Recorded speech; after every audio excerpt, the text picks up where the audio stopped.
3일간 저희를 잘 지켜보여 주시고 주님 신실하시게 인도해 주셔서 감사합니다. 저희의 불충과 저희의 게으름과 저희의 나약함과 저희의 죄악됨과 이 모든 것을 이 시간 우리 주 예수 그리스도의 그 보배로운 피로 정결케 해 주셔서 이 시간에 주님 앞에 담대히 은혜의 보좌 앞에 나아갈 수 있도록 인도해 주시기를 간절히 기도하옵고 원합니다.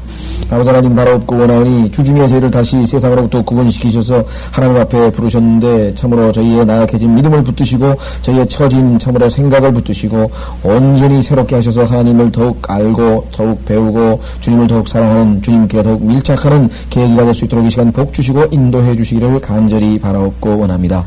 아버지 하나님 무엇보다도 저희와 함께 이 기도회에 나와서 주님 하나님 말씀 듣고 또 하나님께 간구하는 그와 같은 축복을 모든 형제들이 다 자매들이 다 누리기를 원하지만 주님 여러 가지 여건으로 또 저희가 알지 못하는 그러한 사정으로 인해서 참석치 못하고 있는 형제자매들이 있습니다. 있는 처소 곳곳에서 주님 붙들어 주시고 이 주님께서 거룩한 회중으로 불러 모으신 이 회중이 함께 기도하고 있다는 사실을 기억하고 주님께 있는 처소에서 영광 돌리며 기도할 수 있는 마음을 허락해 주시옵기를 간절히 바라옵고 원합니다. 주님 이 시간에 저는 먼저 하나님의 음성을 듣기를 원합니다. 주님의 음성을 들을 때 들을 귀를 주시고 아버지 부족한 자가 말씀을 증가할 때 주님께서 주님의 영으로 충만하게 채우셔서 아버지 하나님 합당하게 하나님 말씀을 잘 증거함으로 주님께 영광 누릴 수 있도록 인도해 주시고 저에게는 큰 유익이 될 수 있도록 선하게 인도해 주십시오. 우리 주 예수 그리스도 이름으로 기도하옵나이다. 아멘.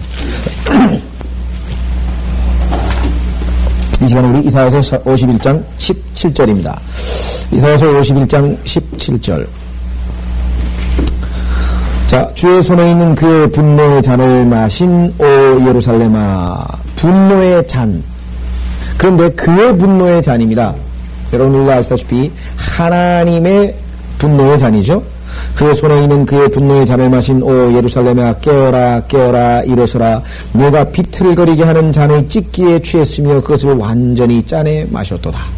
자, 이스라엘 백성들이 교회 시대에 특히 주님께서 예수 그리스도를 십자가에 못 박도록 내어주어서 그들을 예수 그리스도를 십자가에 못 박은 그 유대인들이 그 피를 그의 피를 우리와 우리의 자손에게 돌리라고 그렇게 얘기를 하면서 스스로 죄를 자청했는데 그 대가로 참으로 많은 고난을 당한 것을 우리는 알 수가 있습니다. 자, 여기 보시면 주에 있는 그 분노의 잔을 마신 오 예루살렘아 깨어라 깨어라 일어서라. 이제 주님께서 오셔서 그들의 이 찢기에 술에 그죠? 독한 술, 잘못된 술이죠. 잘못된 술에 취해 있는 상태. 또 그래서 술 취하면 사람들이 다 자빠지죠. 길거리에 눕죠. 그래서 일어서라 이렇게 얘기했습니다. 자, 22절에도 보면은 이 술 취해서 그런데 잘못된 술이죠. 이게 진짜 술이 아니라 잘못된 일들에 취해서 쓰러져 있는 이스라엘의 모습을 22절에도 이렇게 묘사하고 계십니다. 주 너의 주가 또 자기 백성의 주장을 대변하는 네 하나님이 이같이 말하노라. 보라 내가 비틀거리게 하는 잔 즉 분노의 잔의 찢기를 내 손에서 빼앗았으니. 그래서 여기 보시면 22절이 아니고 20절에 누워있으니라는 표현이 있군요. 제가 잘못 봤습니다. 20절에 내 아들들이 실신하여 마치 그물에 걸린 술소같이 모든 길머리에 누워있으니. 그래서 누워있다는 말이 바로 27절에 나와있는 일어서라는 말의 반대말이죠.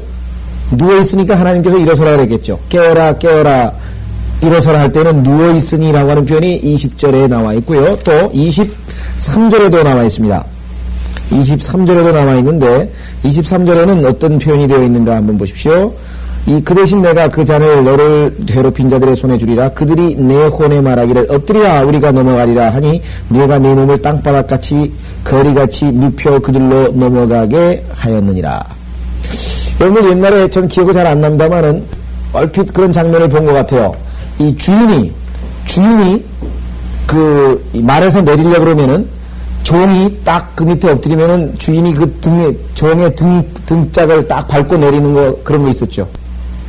그러니까 주인이 바닥에 발이 안 닿도록 하기 위해서 자기가 땅에 엎드리면 그 위를 밟고 지나가는 그런 것이 이제 뭐 주인이 말 탈 때라든가 이런 거 보면 좀 나오지 않습니까? 옛날 종들이 딱 엎드리면 거기에 딱 딛고 탁 올랐다.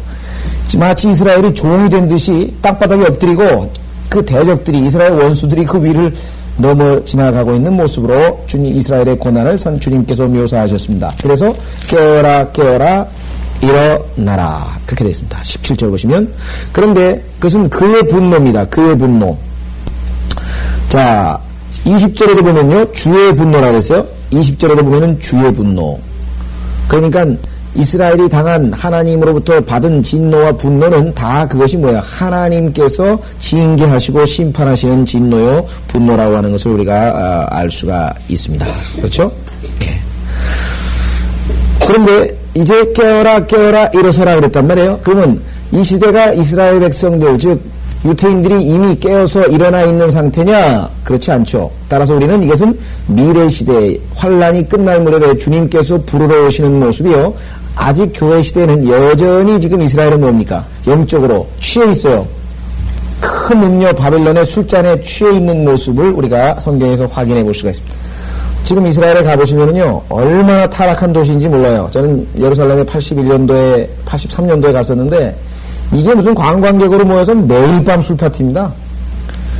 성지순례 온 사람들도 다 모여가지고 술집에 가가지고 밤에 그 이스라엘의 그 유행가인데요. 이스라엘의 가수들의 유행가를 들으면서 우리로 치면 이제 무슨 술집에 가면 막 이게 저 라이브 쇼 하면서 누가 나와서 노래 부르잖아요. 가수가. 그런 거예요. 분위기가. 그래가지고 뭐 샬롬 샬롬 샬롬. 그게 예수님께서 평강이 너에게 있을지어다가 아주 주님께서 우리에게 주시겠다 그러면 평강인데 그 노래를 부르면서 막 술잔을 지켜 올리고 그야말로 정말 얼마나 상황이 악한가를 우리가 확인해 볼 수 있는데 그 내용이 계시록 11장에 나와 있습니다. 계시록 11장에 보면은 현재 이스라엘의 영적인 상태는 어떤 상태냐? 그야말로 아직은 깨어있지 못한 상태죠. 아직은 깨어있지 못한 상태. 한번 보세요. 8절. 계시록 11장 8절에 보시면, 계시록 11장 8절에 보시면, 이렇게 기록되어 있습니다. 그리하여 그들의 죽은 몸들이 큰 도성의 길거리에 놓이리니 그것을 영적으로는 소돔과 이집트라고 부르며, 영적으로 현재 이스라엘 예루살렘의 상태는 소돔과 이집트라고 부르며 이렇게 되어 있습니다. 얼마만큼 그런 상태인가? 그것이 바로 여기는 주님께서는 비틀거리게 하는 잔에 찢기에 취했으며 그것을 완전히 짜내 마셨도다라고 묘사를 하고 있습니다. 그러다가 이제 주님께서 오시면 그 분노, 하나님께서 이스라엘을 향했던 그 모든 분노와 그 모든 것들이 누구에게로 향하게 되느냐? 이스라엘을 괴롭힌 대적들에게로 향한다며요. 이스라엘을 괴롭힌 대적들에게로 향한다고 말씀을 하고 계십니다. 한번 확인해 보십시다. 23절. 예. 자, 23절을 보시면은요, 23절을 보시면 이렇게 기록되어 있습니다. 이사야서 51장 23절. 그 대신 내가 그 잔을 너를 괴롭힌 자들의 손에 주리라. 이스라엘을 괴롭힌 자들의 손에 주어서 그들이 누구냐? 이스라엘을 밟고 지나갔던 그러한 자들이라고 성경은 말씀하고 있습니다. 주님께서 오셔서 이스라엘을 회복시킬 것을 분명하게 보여주고 있는 것이죠. 자, 한번 이스라엘 백성들이 이와 같은 일을 당하게 된 원인을 우리가 성경을 통해서 한번 확인해 보겠습니다. 마태복음 27장 한번 확인해 보겠습니다. 마태복음 27장.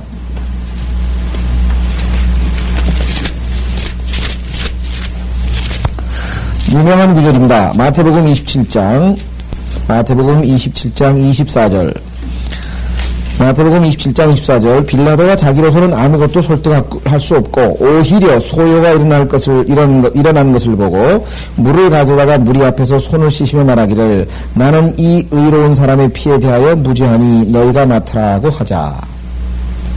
자, 이 장면은 신명기 21장에 나오는 장면입니다. 지금 마태복음 27장을 쫙 손에다 끼시고 다시 볼 거니까요. 껴놓으시고 신명기 21장으로 가시면 왜 빌라도가 손을 씻었는가를 설명해 주는 구절이 구약성경 신명기 21장에 나옵니다.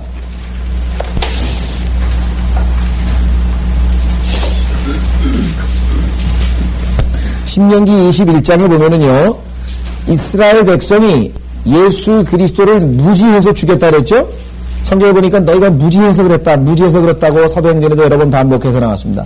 그래서 무지하게 사람을 죽였다면 그 예수 그리스도를 죽인 죄로부터 용서받을 수 있는 방법이 율법에 기록되어 있습니다.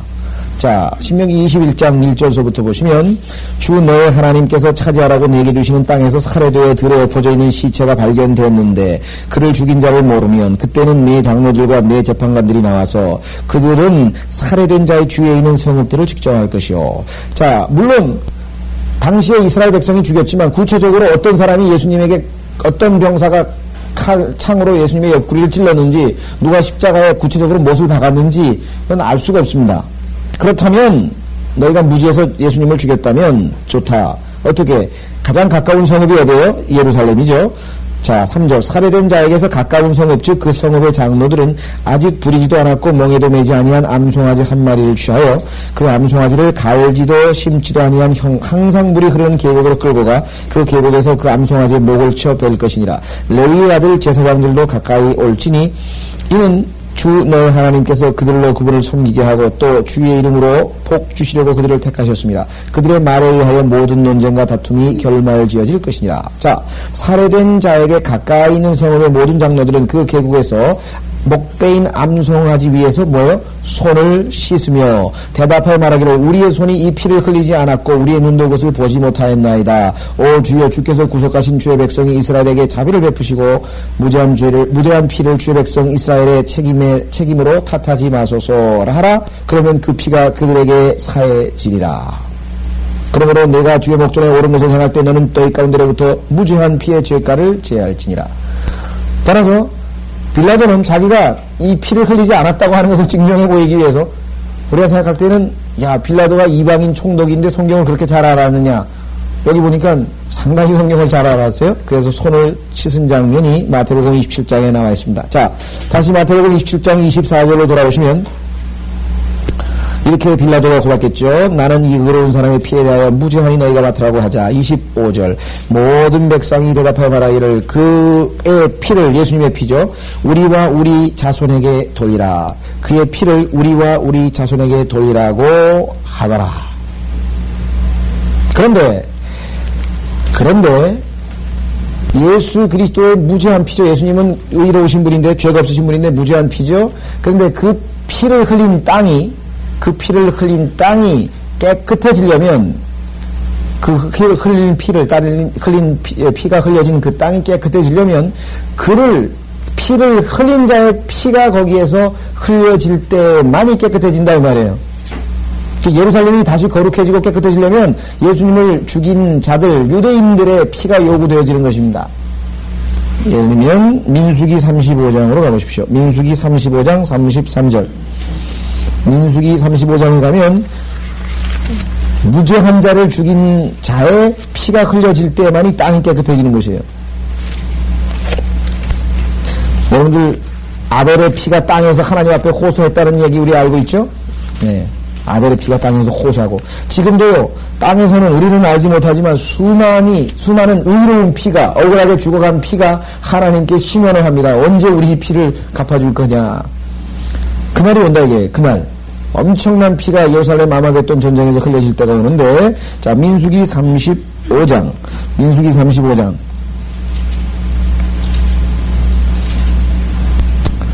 33절 그러므로 너희는 너희가 거하는 땅을 더럽히지 말라. 이는 피로 인해 그 보복이 그 땅을 더럽힘이니 그 땅은 피를 흘린 사람의 피에 의하지 아니하고는 그곳에 흘려진 피에 대해 깨끗해질 수가 없느니라. 그 죽인 사람, 그 피를 흘린 자의 피가 흘려질 때 그렇다 이 말이죠. 자, 사도행전 18장 6절로 가시면요. 사도행전 18장 6절로 가시면 사도 바울도 이와 같이 얘기합니다. 유태인들이 고난의 역사가 2000년의 고난의 역사를 설명해주는 구절입니다. 스스로 무죄한 피를 우리에게 돌리라고 했고 사도 바울도 이렇게 얘기를 합니다. 6절 그러나 유대인들이 반박하며 모독하자 그는 옷에 먼지를 떨며 그들에게 말하기를 너희 피가 너희 머리로 돌아갈 것이요 나는 깨끗하니라. 이제부터는 내가 이방인들에게로 가리라고 하더라. 이렇게 되어 있습니다. 그래서 오늘날에도 여러분 잘 아시는 것처럼 가톨릭 교회는 이스라엘을 보고 예수 그리스도를 죽인 민족 이렇게 해서 계속해서 아주 비방을 일삼고 있죠. 그러나 이제 예수 그리스도께서 이들을 용서하실 수 있는 날이 옵니다. 신명기 21장대로 이들이 예수님이 오신 다음에 신명기 21장에 나와 있는 무죄한 죽인 자, 살인자를 모르는 그 살인자에 대해서 깨끗하게 암송아지로 죽이고 나서 손을 씻으면 율법에 의해서 그들이 죄가 용서할 수 있는 근거가 마련되겠죠. 자, 우리는 17절 다시 돌아옵니다. 이사야서 51장 17절에 여기 나와 있는 찢기란 말, 그 다음에 취했다는 말, 짠해 마셨다는 말, 이것이 하나님의 분노와 연관되어 있는 것을 우리가 성경을 통해서 한번 확인해 보겠습니다. 우선 시편 75편 8절. 시편 75편 8절에 보시면, 자, 하나님의 진노와 관련되어 있는 것을 어떻게 할 수 있는가? 7편 75편 8절. 주의 손에 한 잔이 있으니 그 포도주는 붉고 완전히 혼합되어 있도다. 그가 그것을 쏟으시니 지상의 모든 악인들이 그것에 찢기를 짜 마시리로다. 찢기를 짜 마시리로다. 여기 보면 지상의 모든 악인이 대상입니다. 아까는 이스라엘 민족이죠.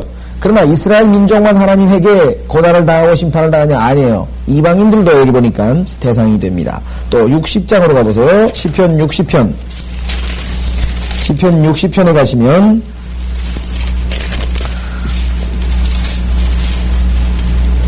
(3절) 주께서 주의 백성들에게 어려운 일들을 보이셨으며 주께서 우리로 놀람의 포도주를 마시게 하셨나이다. 이스라엘이죠. 놀람의 포도주. 역시 주님의 심판 진노와 관련되어 있습니다. 자, 다시 예레미야서 25장으로 가겠습니다. 역시 진노에 대한 얘기. 예레미야서 25장 15절. 예레미야서 25장 15절. 여기는 이제 이스라엘이 아니라 이방인들입니다. 아까 나왔죠. 이스라엘이 하나님의 진노의 포도주를 계속 마시고 2000년 동안 고난을 했으나 마지막에 가면은 이스라엘을 괴롭혔던 이방인들에게 하나님께서 그 잔을 넘겨주시고 이스라엘은 깨어라 일어나라 해서 이스라엘은 회복이 되고 그를 괴롭혔던 이방인 나라들이 심판을 받게 된다고 했는데 여기 보면은 그 내용입니다. 보세요. 15절. 이스라엘의 주 하나님이 내게 이같이 말씀하시니라. 너는 내 손에 있는 진노의 포도주 잔을 받아서 내가 너를 보내는 모든 민족들로 마시게 하라. 그러면 그들이 마시고 비틀거리며 미치리니 이는 내가 그들 가운데 보낸 칼을 인함이라. 17절. 내가 주의 손에 있는 잔을 가져다가 주께서 나를 보낸 모든 민족들로 마시게 하셨으니. 그러면서 이방인 나라 이름이 쭉 나옵니다. 나중에 아마겟돈 전쟁 때 대한민국은 어떻게 될지 모르지만 전 세계 모든 이방인 국가들이 하나님의 진노의 포도주 잔에 대상이 된다고 하는 것을 우리가 알 수가 있습니다. 그래서 여기 보시면 민족들이라고 그랬죠. 26절에도 보세요. 모든 왕이란 말이 나옵니다. 거기 북쪽 원근에 있는 모든 왕 26절에 모든 왕이란 표현이 나오고요. 그 다음에 밑으로 가시면은 세상의 모든 왕국들, 그 바로 다음 절에 세상의 모든 왕국들로 마시게 하셨느니라 할 때 26절에 대상이 나와 있고, 그 다음에 29절에도 맨 끝부분에 땅의 모든 거민들 위에 칼을 부를 것입니다. 땅의 모든 거민들이란 말이 나와 있고, 그 다음에 30절에도 맨 끝에 그가 포도를 밟는 자들처럼 땅의 모든 거민들에게 소리를 지르리니 땅의 모든 거민들. 이래서 하나님의 심판은 이스라엘 백성들이 환란을 통과한 직후에 이방인 모든 민족들에게로 향할 것이라고 하는 것을 우리에게 보여줍니다. 그 내용이 계시록 14장 8절에 나와 있습니다. 계시록 14장 8절 보십시오. 이와 같이 계시록 14장 8절 모든 이 세계의 역사는 하나님께서 운행하고 주관하고 계십니다. 계시록 14장 8절 또 다른 천사가 뒤따라가는 말하기를 큰 도성 바벨론이 무너졌도다는 그녀가 모든 민족들에게 그녀의 명으로 인한 진노의 포도주를 마시게 하셨습니다. 그렇죠? 10절 그 역시 하나님의 진노의 포도주를 마시게 되리니 그것은 그의 진노의 잔에 혼합하지 않고 부은 것이니라. 이렇게 해서 진노의 포도주에 대한 얘기가 언급되어 있습니다. 우리는 이사야서 51장으로 오겠습니다. 자, 이사야서 51장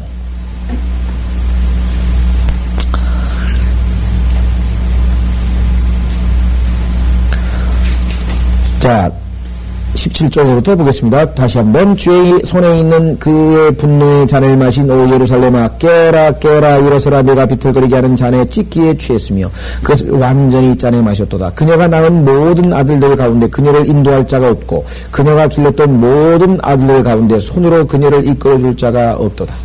예루살렘이라고 하는 도시가 많은 아들들을 낳고 수많은 자녀들을 가지고 있으나 그 누구도 예루살렘을 지켜줄 자가 아무도 없다. 이게 하나님의 진노의 심판 앞에는 그 누구도 그 예루살렘 도시를 옹호할 자가 아무도 없다고 지금 말씀하고 있습니다. 19절.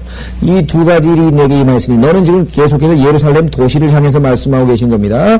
누가 너를 위하여 슬퍼하랴. 황폐와 파괴와 기근과 칼이라.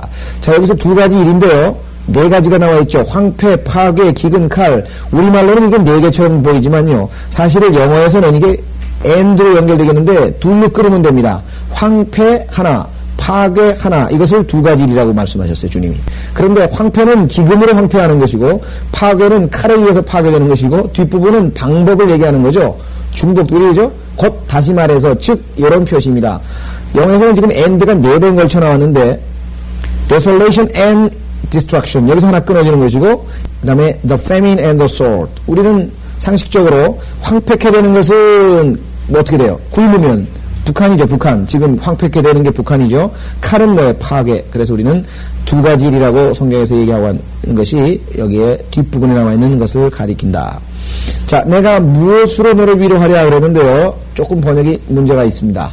무엇으로 by what 아니고 by whom이죠. 누구에 의해서 누구로 하는 게 차라리 낫겠어요. 내가 누구로 너를 위로하랴. 아무도 너를 위로할 자가 없다는 말씀을 이렇게 하나님께서 말씀하고 계십니다. 자, 그래서요. 내 아들들이 실신하여 마치 그물에 걸린 들소같이 모든 길머리에 누워있으니 그들에게는 주의 분노와 하나님의 힐책이 가득하도다. 교회 시대의 이스라엘 백성들이 하나님으로부터 당하는 고난에 대한 역사가 나와 있습니다. 그러나 이제 하나님께서 이들을 깨우러 오십니다. 21절. 그러므로 포도주가 아닌 것으로 취한 너 고통받는 자여 이제 이 말을 들어라. 술로 취한 게 아니죠, 이 사람들이 지금. 그래서 너의 주가 또 자기 백성을 주장을 대변하는 내 하나님이 이같이 말하노라. 이스라엘을 회복시키시는 하나님의 역사입니다. 보라, 내가 비틀거리게 하는 잔, 즉 내 분노의 잔에 찢기를 내 손에서 빼앗았으니 내가 다시는 그것을 마시지 못할 것이니라.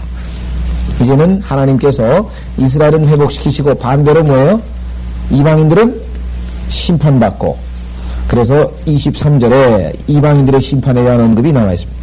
그 대신 내가 그 잔을 너를 괴롭힌 자들의 손에, 진노의 잔을 너를 괴롭힌 자들의 손에 주리라. 그들이 내 혼에 말하기를 엎드리라 우리가 넘어가리라 하니 내가 내 몸을 땅바닥같이 거리같이 눕혀 그들로 넘어가게 하였느니라. 과거에 너를 짓밟았던 자들이 이제는 오히려 내가 그들에게 진노의 포도주를 주겠다라고 주님께서 말씀하고 계십니다. 우리는 이것이 이스라엘의 회복과 그 뒤에 이은 이방인들의 심판이라고 하는 것을 우리가 늘 공부해 왔었습니다. 앞으로 역사의 플랜은 이제 교회가 휴거가 일어나고 그 다음에 대환란이 있게 되고 이스라엘이 민족적으로 회개하게 되고 그렇게 되면 예수 그리스도를 거부했던 모든 이방인들이 예수 그리스도 앞에서 심판을 받게 되겠죠.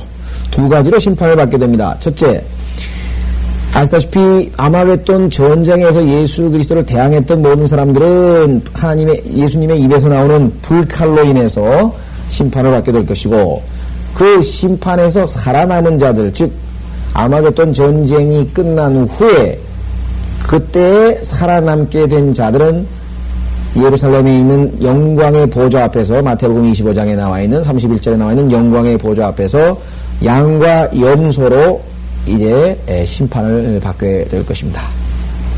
자, 52장. 깨어라 깨어라 오 시온아 내 힘을 입으라. 오 거룩한 성읍 예루살렘아 내 아름다운 옷들을 입으라. 이는 이제부터 할례받지 않는 자들과 불결한 자가 다시는 내게 들어오지 않을 것입니다. 이스라엘이 온전히 회복되어졌습니다. 그래서 이제 비로소 예루살렘은 거룩한 성읍이 됐고 화평의 성읍이 됐어요. 늘 말씀드렸지만 예루살렘이라고 하는 성읍은 여태까지 가장 많은 전쟁을 겪고 가장 많은 사람들이 죽고 많은 황폐와 그 다음에 파괴를 당했던 대표적인 도시였습니다. 그곳에 살렘 왕이신 예수 그리스도께서 오셔서 평강으로 다스리는 그때에 비로소 예루살렘이 본래 이름 뭐예요? 화평의 성읍이죠. 화평의 성읍이라고 하는 그 이름을 본래의 이름을 되찾게 될 것입니다. 그래서 내 아름다운 옷들로 입어라. 이제부터는 할례받지 않은 자와 불결한 자가 다시는 내게 들어오지 않을 것임이니라. 왜 그렇습니까? 환난 때에 아주 이방인들이 하나님의 거룩한 성읍 예루살렘을 아주 황폐케 하고 더더군다나 성소를 더럽히는 사건이 일어날 것이기 때문에 그렇죠. 계시록 11장으로 가보십시오. 계시록 11장에 가면은 이방인들에게 짓밟히는 성소에 대한 얘기가 기록되어 있습니다.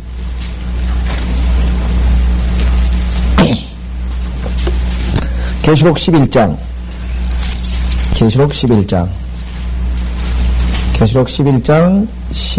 11절 또 내게 지팡이 같은 갈대를 주며 그 천사가 서서 말하기를 일어나서 하나님의 성전과 제단과 그 안에서 경배하는 자들을 측량하라. 그러나 성전 밖에 있는 뜰은 남겨두고 측량하지 말라. 이는 그것을 이방인들에게 주었으며 그들이 42달 동안 그 거룩한 도성 보세요. 그 거룩한 도성 뭐예요? 예루살렘 The Holy City죠. The Holy City 그 거룩한 도성을 짓밟을 것이기 때문이다. 그런데 계시록 11장 2절 예? 11절이었습니까? 죄송합니다. 제가 이렇게 말이 헛나가니까 이상하면 질문을 하세요. 이상하면 질문을 하셔가지고 계시록 11장 2절 그러나 성전 밖에 있는 뜰은 남겨두고 측량하지 말라. 이는 그것을 이방인들에게 주었으며 그들이 42달 동안 그 거룩한 도성 예루살렘이죠. 그 거룩한 도성을 짓밟을 것이기 때문이라. 그런데 이제는 회복이 된단 말이죠. 자, 이사야서 52장 1절로 오세요. 보세요. 깨어라 깨어라 오 시온아 내 힘을 입으라. 짓밟혔던 그 이스라엘이 예루살렘이 회복이 됩니다. 오 거룩한 성읍 예루살렘아 아까하고 똑같죠? 거룩한 도성을 짓밟았는데 이번에는 뭐예요? 힘을 입고 아름다운 옷들을 입으라. 이제부터 할례받지 않은 자 이방인 불결한 자가 다시는 내게 들어오지 않을 것입니다. 먼지를 떨어버리고 일어나라. 오 예루살렘아 앉으라. 쓰러져 버렸던 예루살렘이죠. 오 시온에 사로잡힌 딸아 내 목의 줄을 스스로 풀지어다.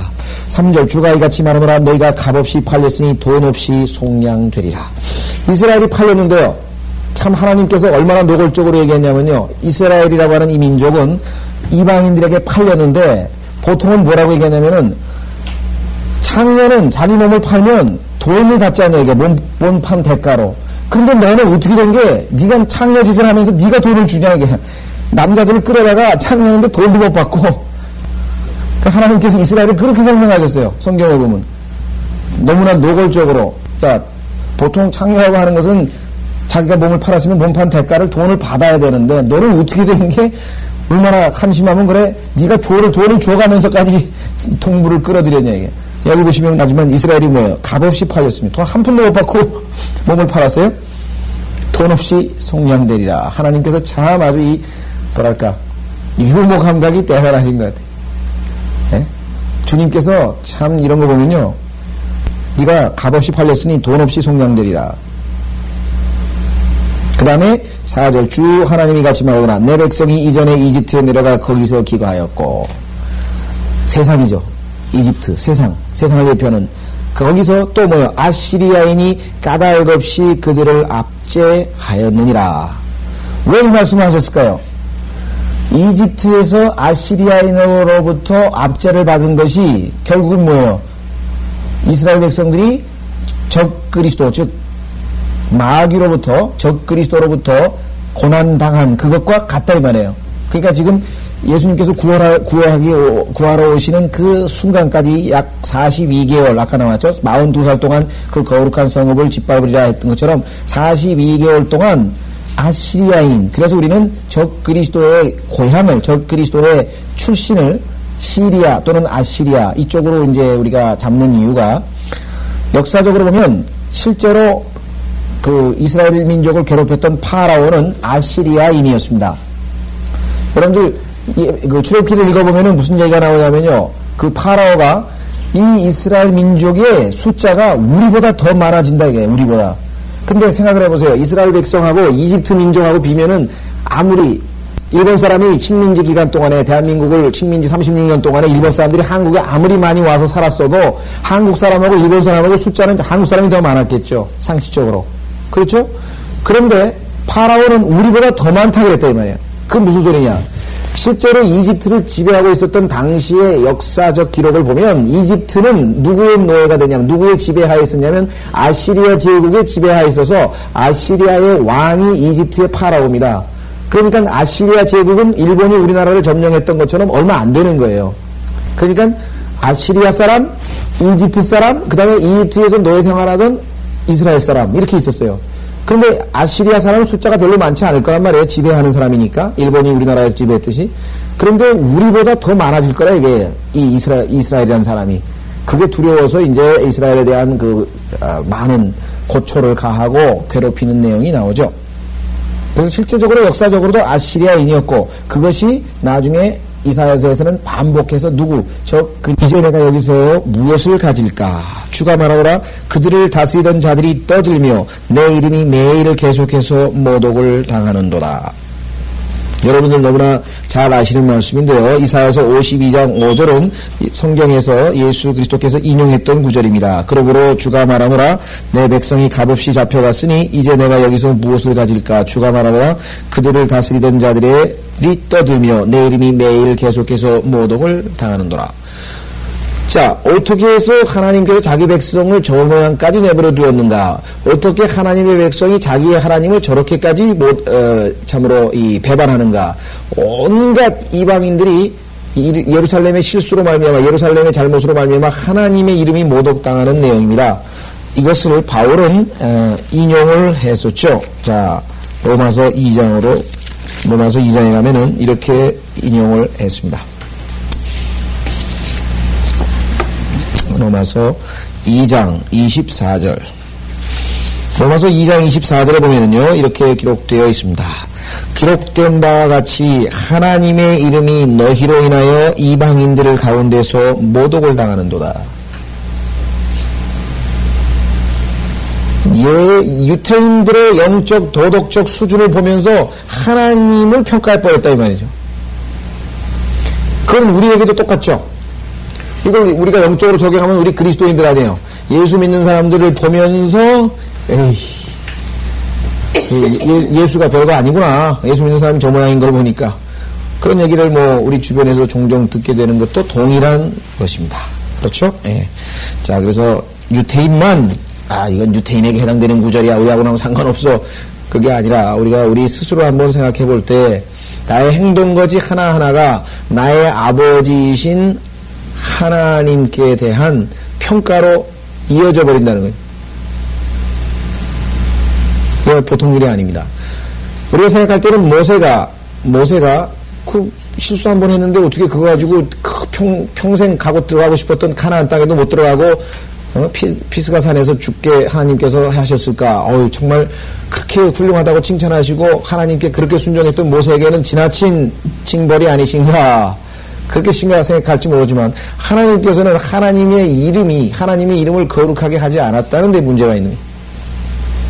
자, 이사야서 52장 5절에서 내 이름이 매일 계속해서 모독을 당하는도다. 참 이것이야말로 우리로서는 제일 두려운 일입니다. 제일 두려운 일이 뭐예요?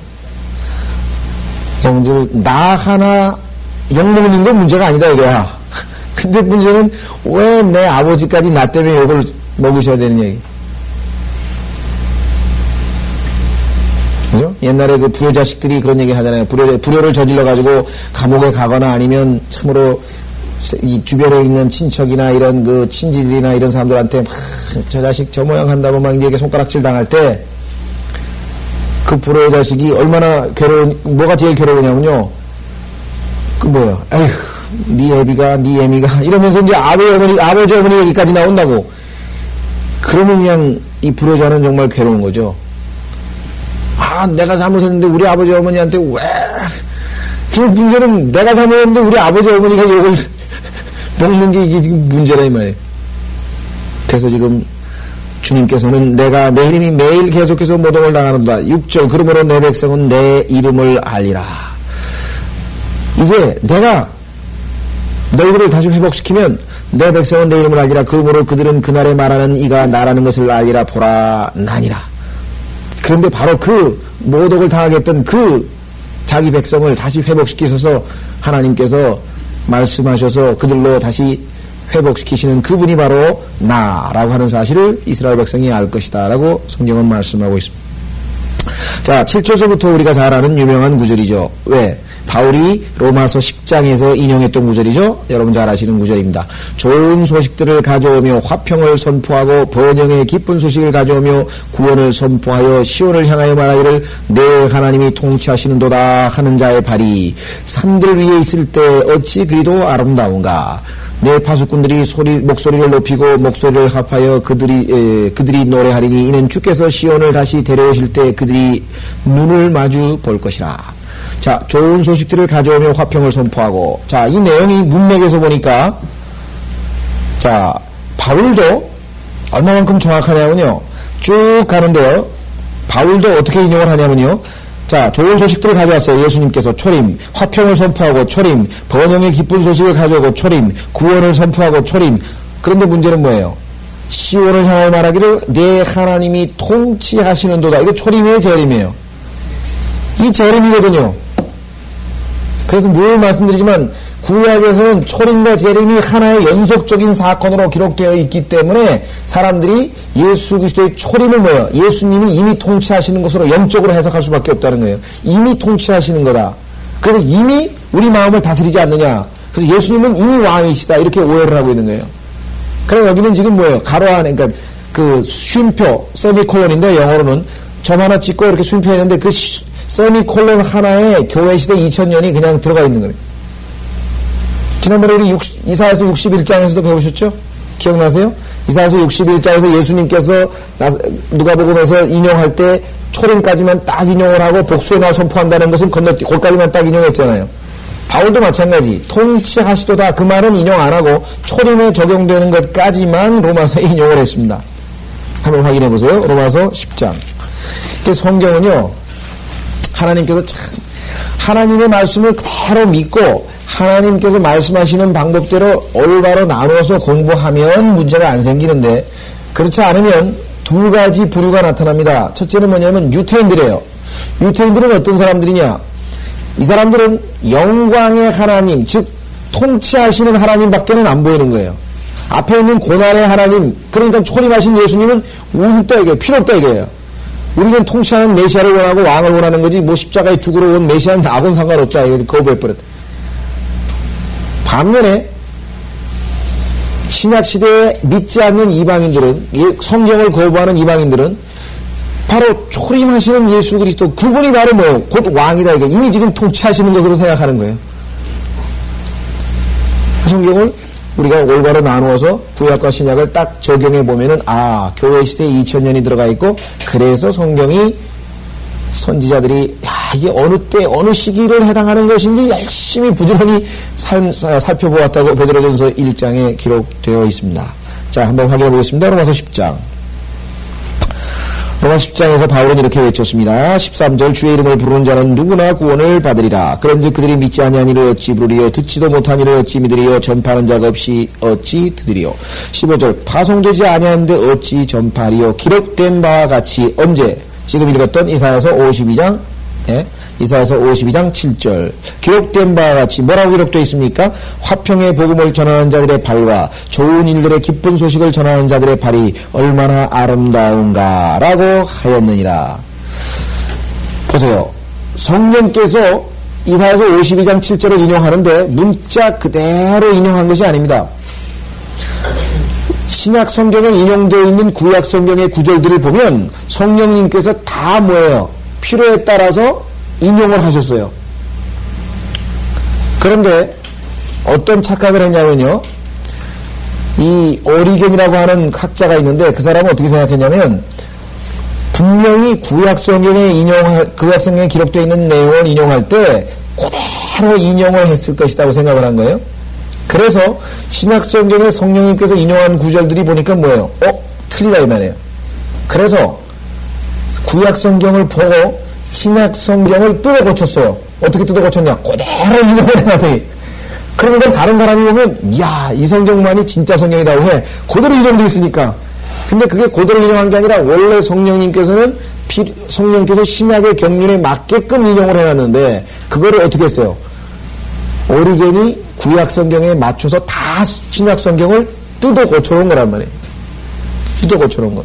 제일 대표적인 구절, 많은 구절이 있지만 대표적인 구절이 첫째가 뭐냐? 로마서 1장 16절에 있는 건데요. 곧 의인은 믿음으로 말미암아 살리라 라고 하는 유명한 구절입니다. 그런데 하박국 2장 4절을 확인을 해보면 거기에는 뭐라고 되어 있냐면 의인은 자기 믿음으로 살리라 해서 자기란 단어가 하나 들어가 있어요. His faith. 구약에서는요, 자기 믿음이 자기 의에 해당됩니다. 의로운 행동에 해당돼요.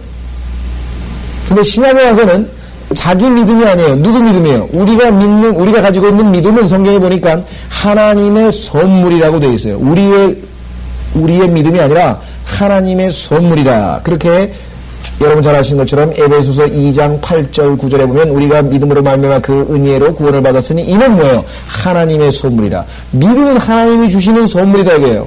왜? 행위에서 난 것이 아니다 이 말이에요. 또 여러분 잘 아시는 갈라디아서 2장 20절에서도 뭐예요? 우리가 이제 사는 것은 우리를 위하여 자기 자신을 내어주신 하나님의 아들의 믿음으로 사는 것이라. 물론 하나님의 아들을 믿는 믿음으로 해서 두 가지 해석이 가능하다고 했죠. 그러나 원칙적으로 뭐예요? 하나님의 아들의 믿음. 그 믿음은 어떻게 얻어요? 말씀을 들음으로. 믿음은 들으면서 나고 들으면 하나님의 말씀으로 말미암았느니라. 하나님의 말씀을 들을 때 내가 그 말씀을 받아들이고자 하는 마음만 있으면 하나님께서 입술에 있는 그 말씀에 무슨 말씀? 믿음의 말씀. 로마서 10장에 보면 믿음의 말씀. 그 말씀은 나에게 믿음을 공급해주는 말씀이라 이 말이에요. 믿음은 선물로 주어진 것이라고 성경이 말씀하고 있습니다. 이와 같이 구약 성경에 있는 내용이 신약 성경으로 인용할 때 성령님께서는 필요에 따라서 얼마든지 바꾸어서 인용하실 수가 있는 것입니다. 얼마나 정확해요? 통치하시려다 이 말은 딱 뺐잖아요. 이사야서 52장 가보세요. 이사야서 52장. 만약에 통치하시려다가 만약에 사도 바울이 인용을 했으면요, 사도 바울은 벌써 재림 이야기를 하고 있는 거라고요 지금. 그러나 초림에 해당되는 부분만 신약 시대의 복음 전파에다 딱 인용을 하고 바울은 거기서 스탑을 했다. 왜? 성경을 기록하신 성령님께서는 성경을 아시는 분이니까. 그래서 이사야서 52장 7절 기쁜 소식들을 가져오며 화평을 선포하고, 기쁜 소식, 화평, 번영의 기쁜 소식, 구원, 그 다음에 뭐예요? 여기까지가 다 초림이죠. 그 다음에 뭐예요? 시온을 향하여 말하기를 내 하나님이 통치하시는도다. 통치하시려고 왔는데 문제는 어디서 발생했어요? 유대인들이 필요 없다 그랬더니 초림하신 예수 그리스도께서 통치하러 오셨죠. 그래서 예수님은 마태복음에서 유대인의 왕으로 오셨죠. 근데 그 왕을 거부해버렸기 때문에 결국은 이 통치가 2000년이 뒤로 늦춰진 것입니다.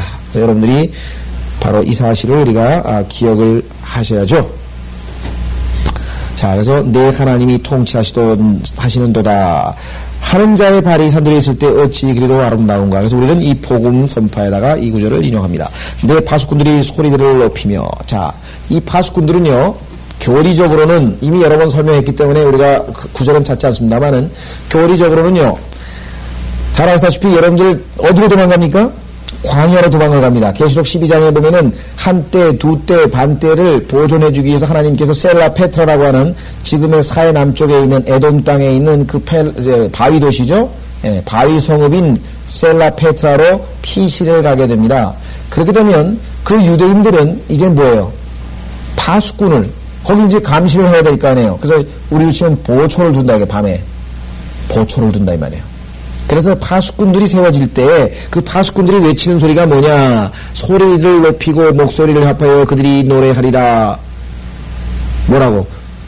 이는 주께서 시온을 다시 데려오실 때. 왜 노래해요? 주님이 이제 오셔서 드디어 우리를 구원하러 오시는 겁니다. 그들이 눈을 마주 볼 것임이라. 자, 여러분 잘 아시는 이 눈을 마주 본다고 하는 유명한 구절 있죠? 눈을 마주 본다.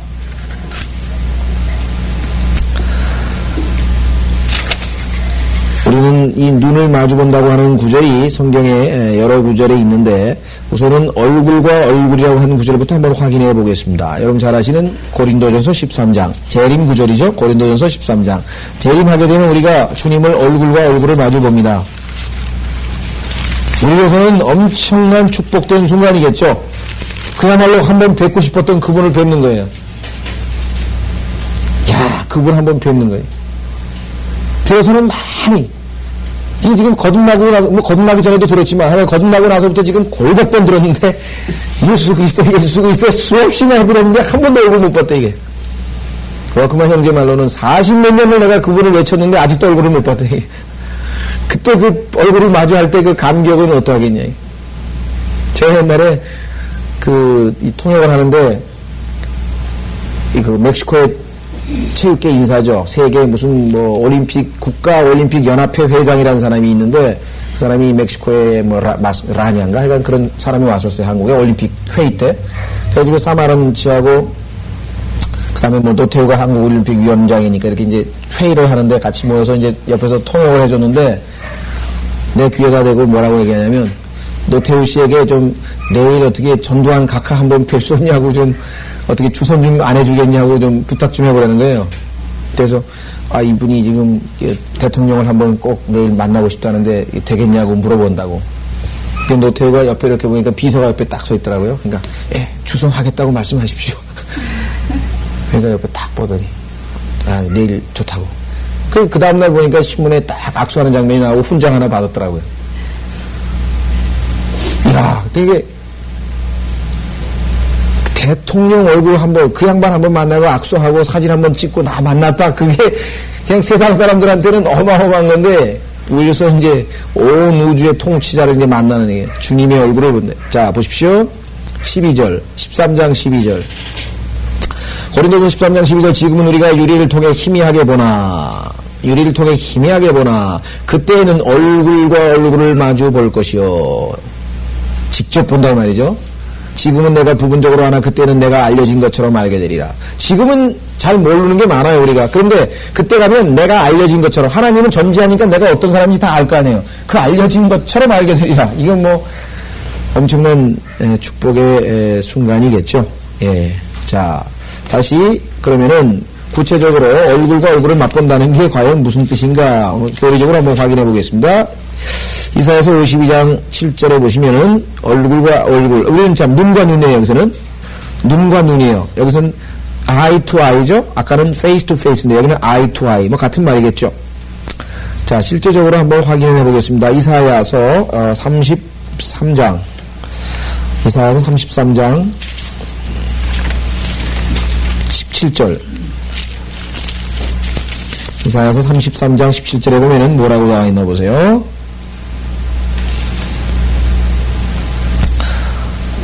너의 눈은 그의 아름다움 속에 있는 왕을 볼 것이요. 자, 이스라엘 백성이 왕을 직접, 예수 그리스도를 직접 볼 것임을 지금 얘기하고 있죠. 예. 20절도 우리의 절기들의 성읍 시온을 보라. 내 눈이 예루살렘을 볼 것이니. 자, 그래서 주님을 보고 예루살렘을 볼 것임을 분명하게 유대인 남은 백성들에게, 남은 자들에게 지금 말씀하고 있습니다. 자, 실제적으로 더 구체적으로 보면 여러분 잘 아시는 스가랴서 12장으로 가보세요.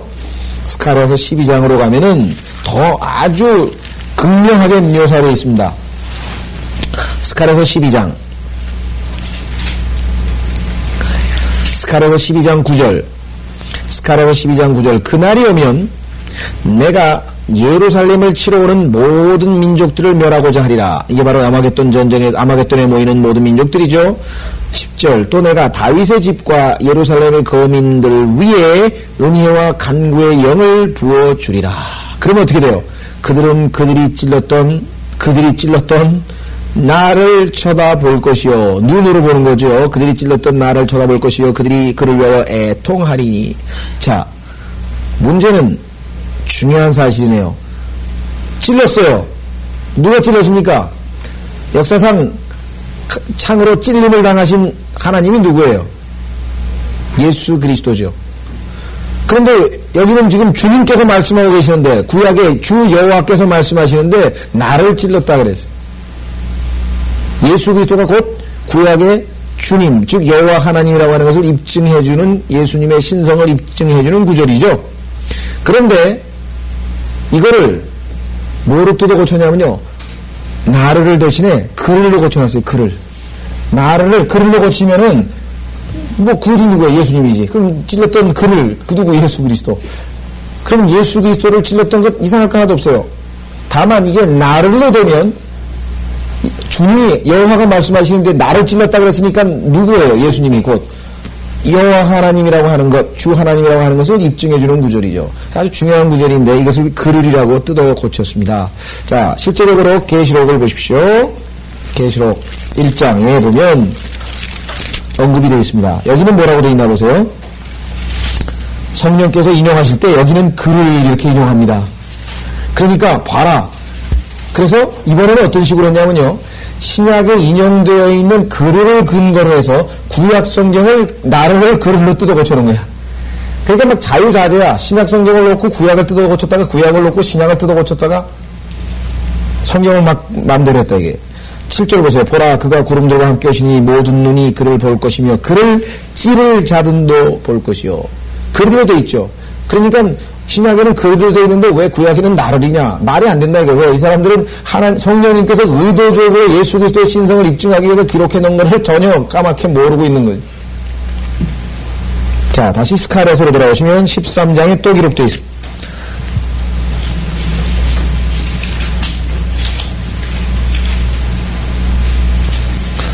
자, 아까 스가랴서 12장 10절에 나를 찔렀는데 그 나를이 바로 예수 그리스도라고 하는 것을 어떻게 알 수 있는가? 실제 문맥이 예수님에 관한 문맥입니다. 6절 보세요. 어떤 자가 그에게 말하기를 내 손들의 이 상처들은 무엇이냐? 예수님이 상처 입으셨죠? 하면 그가 대답하기를 이 상처들은 내 친구들의 집에서 받은 상처라. 예수님의 친구들이죠? 유태인들.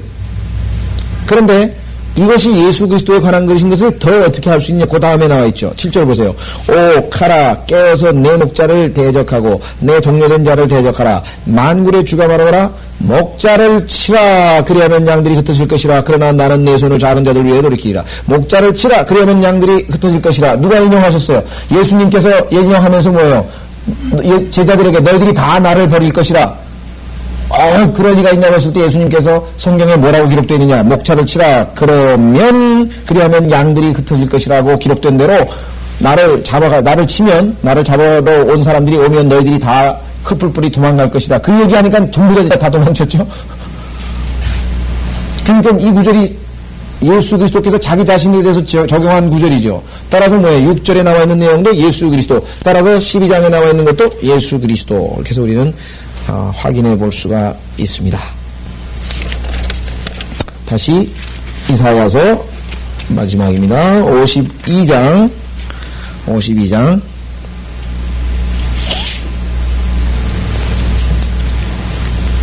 9절 52장 9절 10절까지 하겠습니다. 너희 예루살렘의 황폐한 곳들아 기쁨을 바라며 함께 노래하라. 완전히 멸망에 가증한 것에 인해서 황폐케 된 예루살렘이 이제 기쁨을 바라며 함께 노래하라. 왜? 이는 주께서 그의 백성을 위로하셨으며 그가 예루살렘을 구속하셨음이니라. 미래 얘기입니다. 환란이 끝날 때 있는 일이죠. 예. 자, 주께서는 민족들의 목전에서 보세요. 민족들의 목전에서 그의 거룩한 팔을 나타내셨으니 그의 거룩한 팔, 이건 지난번에도 나왔었죠. 팔에 대해서는 우리가 성경 구절을 쭉 찾아봤는데 그 거룩한 팔이 누구예요? 예수 그리스도라고 하는 것을 우리가 확인해 본 바가 있었습니다. 자, 이거는 재림 때 예수님이네요. 재림 때 모든 민족의 목전에서 거룩한 팔이 나타나면 모든 땅의 끝들이 우리 하나님의 구원을 보리라. 여기 나왔죠. 보리라. 눈으로 본다 이 말이에요. 직접. 그때는 믿음으로 사는 게 아니에요. 그때는. 왜? 보이니까. 예수님 눈에 보이니까 그때는 봄으로. 고린도 후서에 나와 있죠? 우리가 by sight, 보는 것으로 사는 건 아니에요, 지금은. 왜? 우리는 믿음으로 사니까. 그러나 주님께서 오시면 그때 가서는 뭐예요? 믿음이 아니라 뭐예요? 보는 것으로 산다. 직접 보인다. 땅의 모든 것들이 우리 하나님의 구원을 보리라. 예수 그리스도죠. 거룩한 팔, 누구? 예수 그리스도. 53장 1절에는 초림 때 예수 그리스도입니다. 우리가, 다시 보세요. 이사야서 53장 1절. 우리의 전한 것을 누가 믿었으며, 이사야가 얘기했죠. 열심히 전파했는데 누가 믿었냐 이거예요. 몇 사람 안 됐다 이거예요. 심지어는 예수님이 그렇게 많은 기적과 엄청난 표적을 행했는데도 불구하고 다락방에 모인 사람은 120명이에요. 지금 예수님께서 3년 반 동안 사역했는데 도대체 얻은 열매가 120명 뿐이라 이 말이에요. 그래서 여기 외치는 거죠. 우리의 전한 것을 누가 믿었으며 주의 팔이 누구에게 나타났느냐. 주의 팔이 누구예요? 예수 그리스도. 어떻게 알아요? 1절에 나와요. 2절에 이는 그가 주의 팔을 그로 했죠. 주의 팔이 히로 나와 있죠. 그 앞에서 연한 싹 같고 마른 땅에서 나온 뿌리같이 자랄 것이며 3절 그는 그래서 팔은 주 예수 그리스도를 의미하는 것이구나 하는 것을 우리가 확인해 볼 수가 있었습니다. 지난번에 우리가 한번 자세히 확인해 봤었죠. 자, 마지막으로 10절 끝부분에 보시면요. 그 주께서는 모든 민족들의 목전에서 그의 거룩한 팔을 나타내셨으니 모든 땅의 끝들이 우리 하나님의 구원을 보리라. 여기 보시면은요. 여기서 목전이라는 단어 보세요. 주께서는 민족들의 목전에서라고 했죠. 그 목전이라고 하는 단어가 조금 의역이 되어 있습니다. 영어로는요, in the eyes of예요. 눈앞에서요. 정확하게 뭐냐면 목전에서가 아니라, 목이 아니고, 눈목자 맞나요? 눈목자구나. 이게 한자네, 한자. 목전이라니까, 한자네, 이게. 눈목, 맞죠? 이목구비, 맞네. 또 그렇게 멋지게 눈앞에서라고 하면 좋을걸. 목전에서. 예, in the eyes. 그래서 그 eye가 뭐예요? 복수로 되어 있습니다. 벌써, 아까하고 차이가 있죠? 아까 눈은 뭐예요? 8절에는. 이스라엘의 눈입니다. 그래서 단수로 되어 있어요. 8절에는, 눈이라고 했죠. 눈과 눈. 그런데 9절에, 10절에는 eyes, 복수로 되어 있습니다. 왜? 모든 국가들, 여러 국가들이니까요. 그렇죠? 예. 자, 그래서 이것이 뭐예요? 재림이라고 하는 것을 확인해 볼 수 있는 구절이다. 10절에. 왜? 예수님께서 초림했을 때 이 세상의 모든 국가들이 다 예수님을 보았습니까? 눈으로? 아니에요. 예수님은 예루살렘이라고 하는 팔레스타인이라고 하는 그 지역에만 다니셨죠. 그런데 예수 그리스도께서 재림하시면 성경에 보니까 동에서 서쪽으로 번개가 번쩍하는 것처럼 하고 모든 눈들이 볼 거다 이 말이에요. 재림 때의 예수 그리스도의 모습. 그래서 복수 단어 하나가 우리에게 이것이 재림이라고 하는 것을 우리에게 단서를 제공해 주는 것을 우리가 알 수가 있습니다. 다음 시간에 우리가 11절서부터 오늘 10절까지